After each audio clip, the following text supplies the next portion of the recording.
नमस्कार। World news में आज अमेरिका के राष्ट्रपति डोनाल्ड ट्रंप की अकड़ चीन के सामने एक बार फिर से ढीली पड़ गई है। चीन पर 100% टैरिफ लगाने की धमकी देने वाले ट्रंप के सुर एक बार फिर से बदल गए हैं।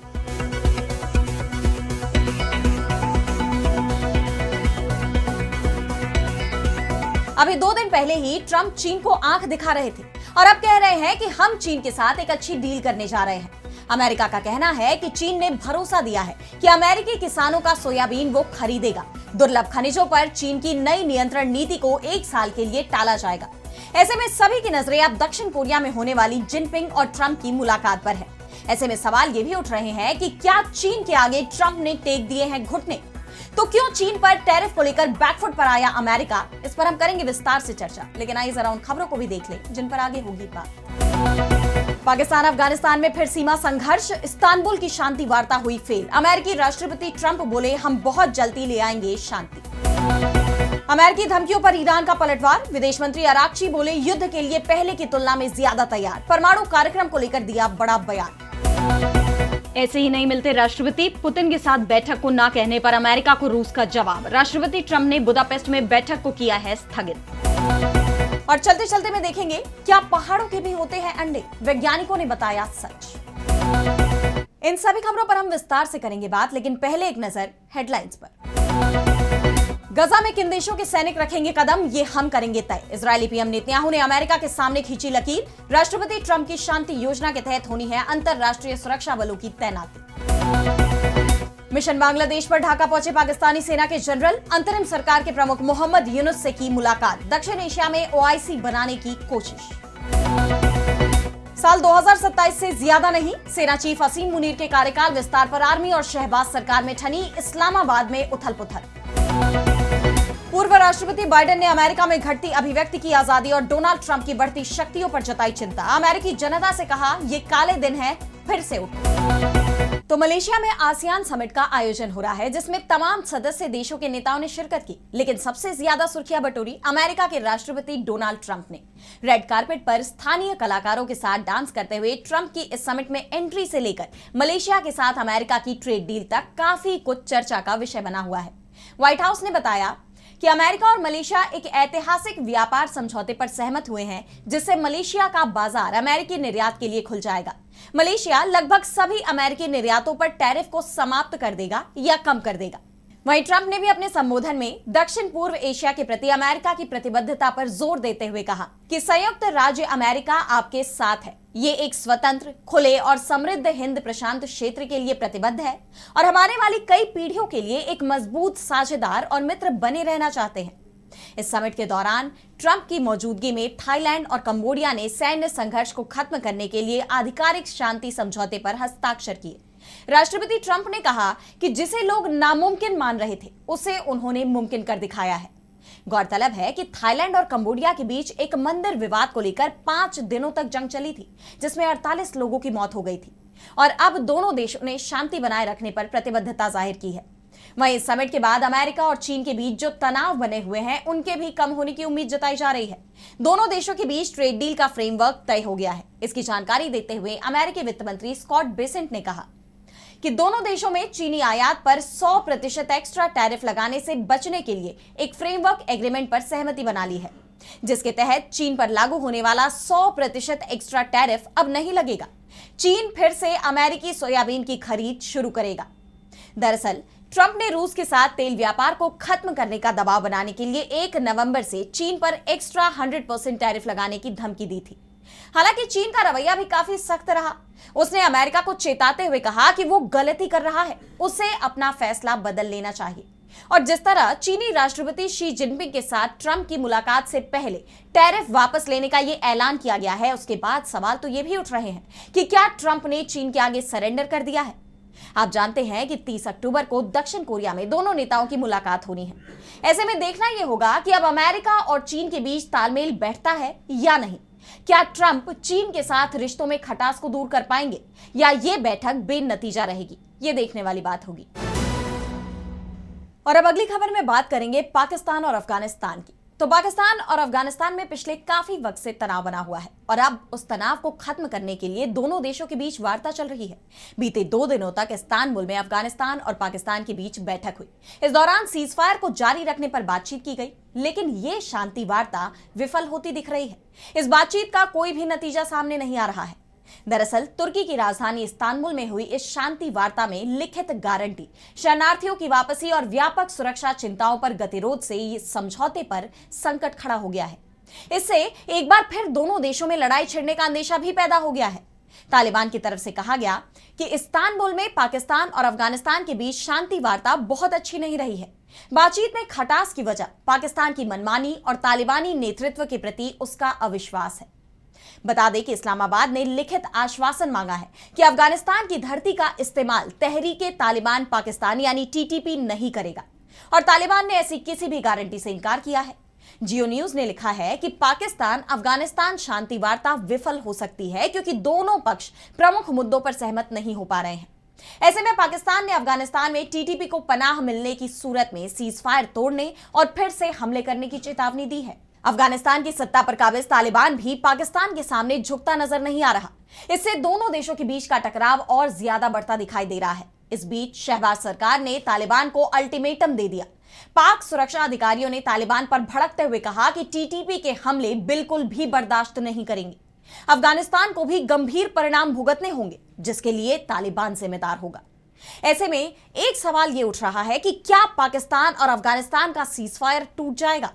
ऐसे में अब अमेरिकी राष्ट्रपति डोनाल्ड ट्रंप की भी इस युद्ध विराम को लेकर एंट्री हो गई है। उन्होंने दोनों देशों के बीच सीजफायर कराने का दावा किया है।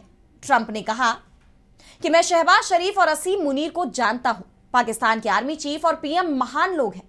मुझे पता है कि हम अफगानिस्तान और पाकिस्तान में शांति का काम बहुत जल्द ही पूरा कर लेंगे। यह काम कुछ दिन पहले ही शुरू हुआ है और फिलहाल बहुत अच्छे से इस पर काम हो रहा है। यानी ट्रंप ने एक बार फिर कह दिया है कि वो इन दोनों देशों के बीच सब कुछ ठीक करा देंगे। लेकिन ट्रंप के बयान के बाद ही अफगानिस्तान और पाकिस्तान के बीच सीमा पर संघर्ष देखने को मिला। तालिबान ने मुनीर की सेना के 5 जवानों को मार गिराया है, जिसके बाद से हालात और ज्यादा बिगड़ गए हैं। पाकिस्तानी सेना ने बताया कि अफगानिस्तान के साथ सीमा संघर्ष में उसके 5 सैनिक और 25 तालिबानी लड़ाके मारे गए। यह हमला उस वक्त हुआ जब अफगानिस्तान और पाकिस्तान के बीच इस्तांबुल में सीजफायर को लेकर 2 दिनों से बैठक चल रही थी। ऐसे में दोनों देशों के बीच जो लड़ाई चल रही है वो कब रुकेगी, इसे लेकर सवाल बने हुए हैं। और अब अगली खबर में बात करते हैं ईरान की धमकी की। तो अमेरिका के राष्ट्रपति डोनाल्ड ट्रंप ईरान को लगातार धमका रहे हैं। दावा कर रहे हैं कि ईरान को अपना परमाणु कार्यक्रम छोड़ना होगा, नहीं तो एक और जंग हो सकती है। तो ईरान ने भी साफ कर दिया कि वो झुकने वाला नहीं है और ना ही जंग से डरता है। अमेरिकी धमकियों को लेकर ईरान के विदेश मंत्री अब्बास अराक्ची ने पलटवार किया है। उन्होंने कहा कि आज ईरान की सेना पहले से कहीं ज्यादा तैयार है, लेकिन हम ये भी साफ कर देना चाहते हैं कि युद्ध के लिए तैयार रहना युद्ध की इच्छा रखना नहीं है। अगर आप लड़ने के लिए तैयार है तो कोई हमला करने की हिम्मत नहीं रखता। मुझे पूरा विश्वास है कि पिछला अनुभव दोहराया नहीं जाएगा। ज़ायोनी शासन के साथ युद्ध में ईरानियों ने दिखाया कि वे जोर और धमकी के सामने चुप नहीं रहते, बल्कि डटकर प्रतिरोध करते हैं और अपने अधिकारों से पीछे नहीं हटेंगे। अराक्ची ने ईरान के परमाणु कार्यक्रम को लेकर भी अमेरिका को जवाब दिया है। उन्होंने कहा कि ईरान की शक्ति उसके संकल्प और निर्णय लेने की स्वतंत्रता में है। हम परमाणु संवर्धन करते हैं क्योंकि यह हमारा अधिकार है, बम बनाने के लिए नहीं। ईरान का परमाणु कार्यक्रम पूरी तरह शांतिपूर्ण है और यह राष्ट्र के वैध अधिकारों पर आधारित है, वही स्वतंत्रता जो इस्लामी क्रांति की जीत के बाद से हासिल हुई है। ईरान के विदेश मंत्री ने कहा कि हम हमेशा बातचीत के लिए तैयार रहे हैं, लेकिन ईरान पर दबाव बनाकर उसे बातचीत के लिए मजबूर नहीं किया जा सकता। अगर सम्मान के साथ व्यवहार किया जाए तो वैसा ही जवाब मिलेगा। अमेरिका ने हमेशा ईरान का भरोसा तोड़ा है। उन्होंने आगे कहा कि हमने वार्ता की, समझौते किए, लेकिन हर बार अमेरिका ने वादा खिलाफी की। न्यूयॉर्क में भी बातचीत का मौका था, लेकिन उनकी मांगे पूरी तरह अव्यावहारिक थी। वो चाहते थे कि हम अपना पूरा यूरेनियम उन्हें सौंप दें और बदले में सिर्फ 6 महीने की स्नैपबैक प्रतिबंधों से छूट मिले। कौन ऐसा स्वीकार करेगा? कूटनीति को बंद नहीं किया जा सकता, लेकिन बातचीत तभी संभव है जब अमेरिका ईमानदारी और आपसी सम्मान के साथ सामने आए। आप जानते हैं कि अमेरिका के साथ ईरान की बातचीत चल रही थी। ईरान के परमाणु कार्यक्रम को लेकर 5 दौरे की बातचीत हो चुकी थी और आगे की बातचीत से पहले 13 जून 2025 को अचानक इजरायल ने ईरान पर हमला कर दिया।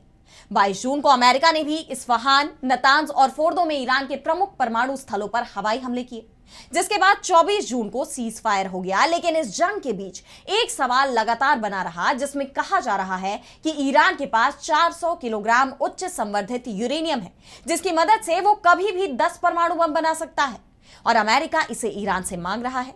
लेकिन ईरान का कहना है कि अमेरिकी हमले में यह सामग्री मलबे में दब गई है।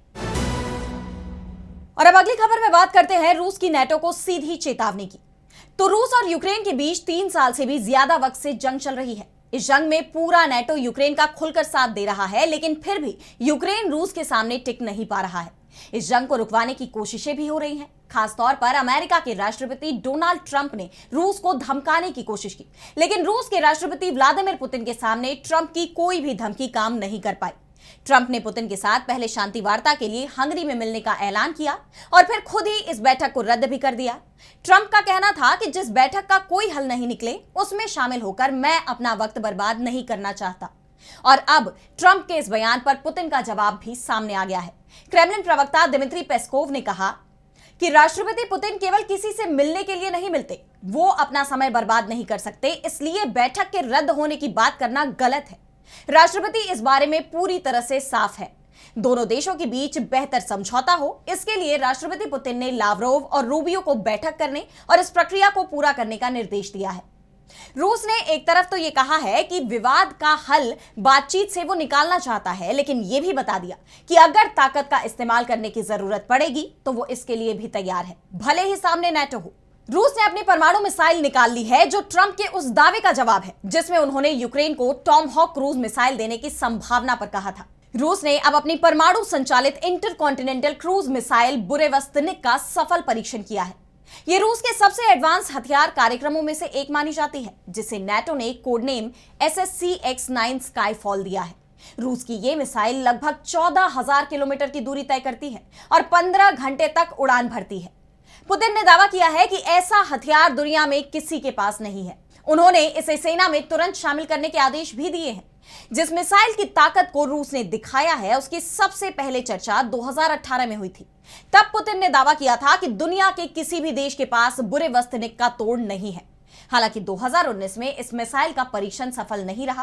परीक्षण के दौरान इसमें विस्फोट हो गया, जिसके चलते कई वैज्ञानिकों की भी जान चली गई थी। लेकिन अब इस मिसाइल के सफल परीक्षण ने अमेरिका की भी नींद उड़ा दी है। रूस की तरफ से 2 संदेश एक साथ यूरोप को दिए गए हैं। पहला, बातचीत के जरिए रास्ता तलाशने का, और दूसरा, ताकत के जरिए। अमेरिका और नेटो को अपनी शक्ति का प्रदर्शन कर रूस यूक्रेन को दबाव में लाने की कोशिश कर रहा है। और अब चलते चलते में देखेंगे, क्या पहाड़ों के भी अंडे होते हैं? तो क्या आपने कभी सोचा है कि पहाड़ भी अंडे दे सकते हैं? नहीं ना। आप सोचेंगे कि हम किसी मनगढ़ंत कहानी की बात कर रहे हैं, पर चीन के गुइझोउ प्रांत के गुलू गांव में पहाड़ अंडे देते हैं। जी हाँ, अब इससे पहले कि आप कंफ्यूज हो, हम आपको सीधे चीन ही लेकर चलते हैं। इन तस्वीरों को देखिए। देखने में यहाँ के पहाड़ थोड़े अजीब हैं। जब आप इन्हें देखते हैं तो लगेगा जैसे वो अंडाकार पत्थर पैदा कर रहे हैं। गांव वाले इन्हें एग स्टोन्स कहते हैं और सदियों से सोचते आ रहे हैं कि कोई जादू या अदृश्य ताकत ये अजीबोगरीब काम करवा रही है। लेकिन जब साइंटिस्ट इस जगह पर पहुंचे तो उन्होंने बताया कि ये कोई जादू या कोई अदृश्य ताकत नहीं है, बल्कि प्रकृति की एक स्लो मोशन प्रक्रिया है जिसे कंक्रीशन कहते हैं। लेकिन सवाल यह है कि यह सब हुआ कैसे? दरअसल लाखों साल से पहाड़ के अंदर कैल्शियम कार्बोनेट जैसा मिनरल धीरे धीरे जमा होकर कंक्रीट जैसा बन रहा था। बाहर हवा और पानी ने पहाड़ को छिलना शुरू किया और जैसे ही ऊपरी परत हटी तो गोल मटोल अंडे जैसे पत्थर बाहर निकल आए। यह पहाड़ हर 20 से 30 साल में एक नया पत्थर बाहर निकालता है, मानो उनको जन्म दे रहा हो। तो अगली बार जब कोई कहे कि उसने मुर्गी देखी है जो अंडे देती है, तो आप कहिए कि मैंने तो पहाड़ देखे हैं जो अंडे देते हैं। तो क्या आप अपनी ट्रैवल लिस्ट में चीन के इस गुलू गांव को शामिल करना चाहेंगे? हमें कमेंट सेक्शन में बताइए। और अब इसी के साथ मुझे दीजिए इजाजत। देश दुनिया की तमाम बड़ी खबरों के लिए देखते रहिए DB लाइव। नमस्कार।